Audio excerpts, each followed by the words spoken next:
عالم الغيب والشهادة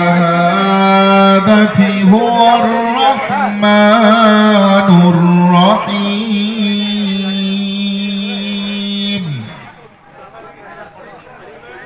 هو الله الذي لا إله إلا هو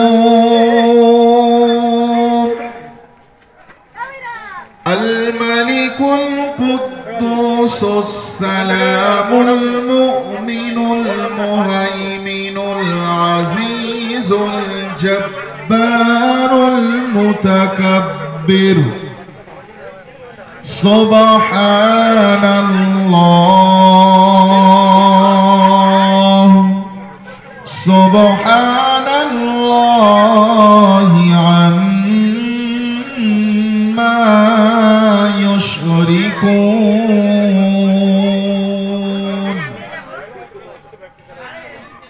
هو الله الخالق البارئ المصور له الأسماء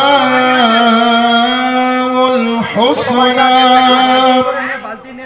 يسبح له ما في السماوات والأرض وهو العزيز الحكيم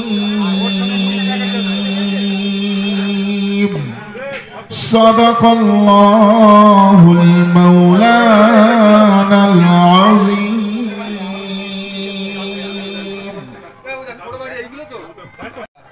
যে যুগে যুগে যত সম্প্রদায় এসেছে মূলত সব সম্প্রদায়ের উপরেই শুরু থেকে কিন্তু রোজার নিয়মাবলী ছিল এবং আমাদের সময় সেটা এসে একটা নির্দিষ্ট মাস রমজান মাসের মধ্যে দাঁড়িয়েছে।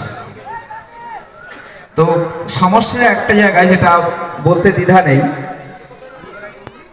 আমরা যে সময় অতিক্রান্ত করছি আমাদের এই রমজান মাসটা আমাদের আমল আকীদাটাকে আরো খাঁটি করার জন্য, আরো সুন্দর করে গড়ে তোলার জন্য, নিজেদেরকে ইসলামিক আদব কায়দায় নিয়ে আসার জন্য এই মাসটা কিন্তু খুব জরুরি, খুব জরুরি। কারণ সারা 11 মাস ধরে আমরা যে কাজগুলো করি তার বেশিরভাগই আমার মনে হয় যে বৈষয়িক কাজগুলোর মধ্যে আমরা মেতে থাকি, নামাজ বা অন্যান্য ইসলামিক আদব কায়দার গুরুত্ব কম দিই। সেক্ষেত্রে আমাদের ঈমান কমজোর হয়ে যায়, আকীদা দুর্বল হয়ে পড়ে। তাই রমজান মাসটা আমাদের সেইটাকে ঠিক করে নেওয়ার একটা মাস। এক্ষেত্রে আমরা যে সিয়াম পালন করছি অত্যন্ত নিষ্ঠার সঙ্গে সারা দিন, অর্থাৎ সেই সুবে সাদেক থেকে সুবে সাদেকের আগে থেকে আর মাগরিব পর্যন্ত যে একটা দীর্ঘ সময়, সেই সময় শুধু না খেয়ে থাকার নাম কিন্তু রোজা না। না খেয়ে থাকাটা উপবাস, কিন্তু রোজা না। রোজা হচ্ছে না খাওয়ার সঙ্গে সঙ্গে নিজেকে শুদ্ধ করে নেওয়ার জায়গা, সোজা কথা। অর্থাৎ আমরা আমাদের আমল আকীদা ঈমান সবটাকে দৃঢ় করতে পারলাম কিনা, জোরালো করতে পারলাম কিনা, সেটাই কিন্তু রোজার মূল উদ্দেশ্য।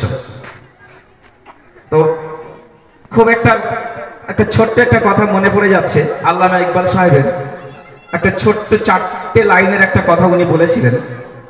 উনি বলেছিলেন, মুসলিম সে তো কবে মরে গেছে, ইসলাম লেখা কিতাবে, আকীদা আমল সবই চলে গেছে, মুসলিম আজ খেতাবে। অন্তরে তার ভর করেছে লাত মানাতের দল, মুশরিক আজ মুসলিম বেশে করিতেছে কোলাহল। তো আলটিমেটলি এই কথাটা কিন্তু একটা খুব সাংঘাতিক গুরুত্বপূর্ণ কথা, যে আমরা ইমানদার হতে পারছি কিনা সেটা কিন্তু এই রোজার মাসটাকেই, এর মধ্যে থেকেই সেই সংযোগটা তৈরি করে নিতে হবে। তাহলেই কিন্তু আমরা যে রোজদার আমাদের মনস্কামনা পূর্ণ হবে। আমরা সম্পূর্ণ নিজেকে আমি ধন্য মনে করি। আমি ভাবতে পারিনি যে এই ক্ষুদ্র গ্রামে যে এতগুলো ইফতার মজলিস করেছেন এবং আয়োজনও করেছেন, তার জন্য প্রশংসা অতুলনীয়। বলার কিছু নেই, আমার আগের বক্তা খুব সুন্দর গুছিয়ে বলে গেলেন। রোজা আসে একবার বছরে, আর রোজার মাসটাকে সংযম থাকা আমাদের ইমানদারি সিফত। 11 মাস যে আমরা করেছি সেই শুদ্ধি নেওয়ার জন্য, করার জন্য আজকে রোজা। রোজা অবস্থায় যে সমস্ত কাজ করা নিষিদ্ধ ছিল সেগুলো না করা নামই রোজা। শুধু ইফতার খেলাম আর ভোরের সাহারি খেলাম আর রোজা রাখলাম, এতে রোজার কোনো মূল্য হয় না। আল্লাহর সংবিধানকে মেনে চলার নাম হচ্ছে রোজা। তাই বলবো, যারা উপস্থিত আমরা এখানে হয়েছি, আমরা মনোযোগ সহকারে, উৎফুল্ল সহকারে, খুব ধৈর্য সহকারে, খুব নম্র সহকারে, খুব ভদ্র সহকারে আমরা বসবো।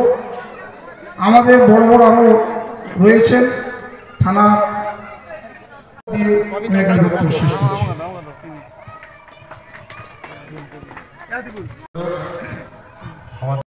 এছাড়া উপস্থিত সমস্ত আমাদের বিশিষ্ট সমাজসেবীবৃন্দ সবাইকে যথাযোগ্য স্তরে সম্মান, শ্রদ্ধা, প্রণাম, সালাম জানিয়ে দু এক কথা বলছি।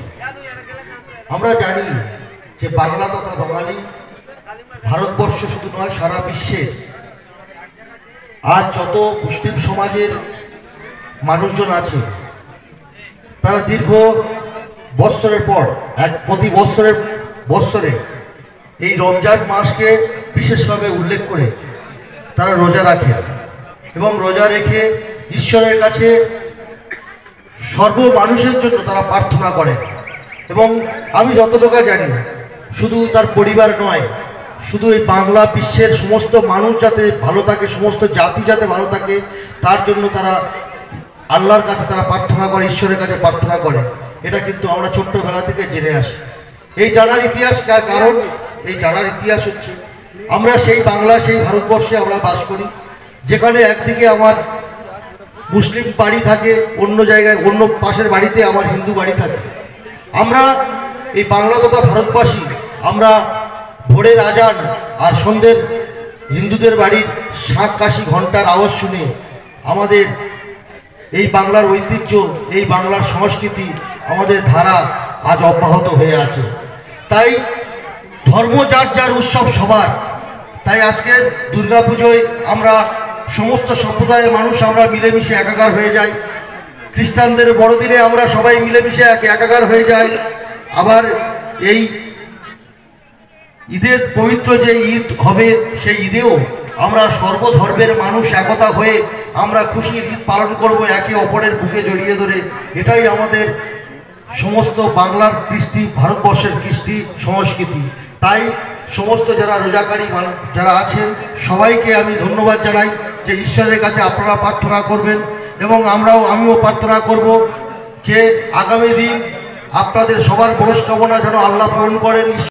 হাবিব ভাই আছেন, আমাদের জেলা পরিষদের সদস্য, আমাদের সবার প্রিয় উদয়বাবু, মাইনরিটি সেলের সেক্রেটারি আছেন। সবাইকে আমার অভিনন্দন জানিয়ে আজকে দু এক কথা বলছি। যারা রোজা রেখেছেন তাদের তো আজকে ইফতারের সময়টা বোধ হয় বিশেষ একটা দিন, আমি তো এই সমস্ত বিষয়গুলো সব জানবো না। তবে রমজান বলতে গেলে প্রথমে পবিত্র রমজান এই কথাটা বলতে হয়।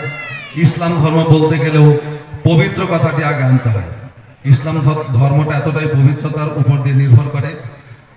আর এই ঈদ আমাদের সবার ঈদ, আমরা সবাই একসাথে মিলেমিশে ঈদ পালন করব, সবাই শান্তিতে বসবাস করব, এই বলে আমি আমার বক্তব্য শেষ করলাম। এই যে প্রোগ্রামটা অ্যারেঞ্জ করছিলেন কয়েক বছর ধরে আমাদের আব্দুল সাত্তার ভাই ডিএন নিউজের পক্ষ থেকে, এই যে সুন্দর একটা প্রোগ্রাম ইফতার মজলিস, আমি অনুরোধ করব আমার কথাটা আমি একটু পরে বলবো, 2 মিনিট আগে আমার এই বিষয়ে আমার আব্দুল সাত্তার ভাইকে আমি কয়েকটা কথা একটু বলতে বলবো। এত সুন্দর একটা প্রোগ্রাম, একটু কিছু না বললে সমাবর্তন হচ্ছে না। আমি খুব রিকোয়েস্ট করব আব্দুল সাত্তার ভাইকে যে একটু ভাই আপনি সামনে। কোনো চ্যানেলে সাংবাদিকরা জানে, কোনো চ্যানেলে যে কোনো মালিক বা এডিটরকে পরিচিত হয় না, সাংবাদিক পরিচিত হয়। আমি আজকের আপনারা আমার বিশেষ অতিথি, বিশিষ্ট ব্যক্তিবর্গ, আজকের মানে আমি সব থেকে বড় কি বলবো খুশি, হ্যাঁ খুশি। খুব আনন্দিত যে সকলকে এত সুন্দর একটা মজলিস করে আমরা উপস্থিত হয়েছে। যাই হোক, আমি বলবো যে আমি কিছু বলবো না। সর্বোপরি আব্দুল সাত্তার ভাই, আমাদের চাচারা, আমাদের বাপ চাচারা স্টেজে আছেন, মিতুনদা, আমাদের উৎপলদা আছেন, সবাইকে ধন্যবাদ জানাই আপনারা এসেছেন। সর্বোপরি আপনারা যারা সামনে এসেছেন আপনাদেরও অসংখ্য ধন্যবাদ যে আপনারা আজকের এই ইফতার মজলিসে আপনারা শরীক হয়েছেন। কয়েকটা কথা ভাই, ছোট্ট ছোট কয়েকটা কথা, যে দেখুন রমজান মাসে আমাদের মাননীয় মাস্টার মশাই মোস্তাক আহমদ সাহেব রোজার একটা পাঠ সুন্দর গুছিয়ে দিলেন। আমি রমজানের একটা আলাদা পাঠ ধরাচ্ছি, একটু পাঠ বোঝাচ্ছি। রমজান মাসে একটা বড় কাজ হলো দানের পাঠ। রমজান মাসে একটা অনেক বড় পাঠ বলা হয়েছে যাকাত দাও। যাকাতের মানে হলো একজন মানুষকে নিজের সঙ্গী হিসাবে তাকে সুন্দর ব্যবস্থা করে, তাকে সুন্দর পোশাক দিয়ে তাকে ঈদের নামাজ, ঈদের ময়দানে পৌঁছে দাও। যেহেতু আমার প্রশাসনের সাহেবরা আছেন, আমি আরেকটু এগিয়ে কথা বলবো। রমজানের আত্মসংযম, শুধু রোজা রাখাটা, আমার মোস্তাক ভাই খুব সুন্দর বললেন, রোজার মানে শুধু উপোস থাকা নয়, শুধুমাত্র উপোস থাকা নয়। রোজার মানে হলো Islam is a complete code of life, একটা সুন্দর জীবন বিধান, একটা সুন্দর জীবন ব্যবস্থা। Islam is a complete code of life.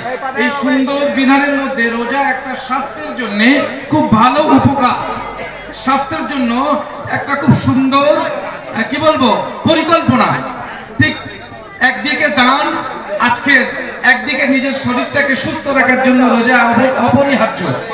তাই আমি বলবো আমাদের সাত্তারবাদ তরফ থেকে ওমর আব্বার কল্যাণ কামরুল রুহের মাগফিরাতের জন্য প্রতি বছর যে প্রোগ্রামটা চালাচ্ছেন, আমি তার প্রতি অনেক কৃতজ্ঞ, অনেক ধন্যবাদ জানাই। আজকের দিনের প্রোগ্রাম অশান্তিগুলোকে দূর করে দিয়ে শান্তি ও সমাজে যারা অশান্তি পাকাতে চাচ্ছে, যারা অশান্তি করতে চাচ্ছে, আমাদের হালিমা দপ্তরি, আমাদের বোনটার হাতে হালিমা দপ্তরি,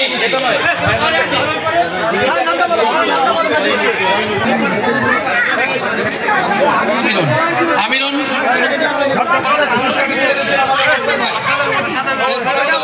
ফতেমা বেওয়া।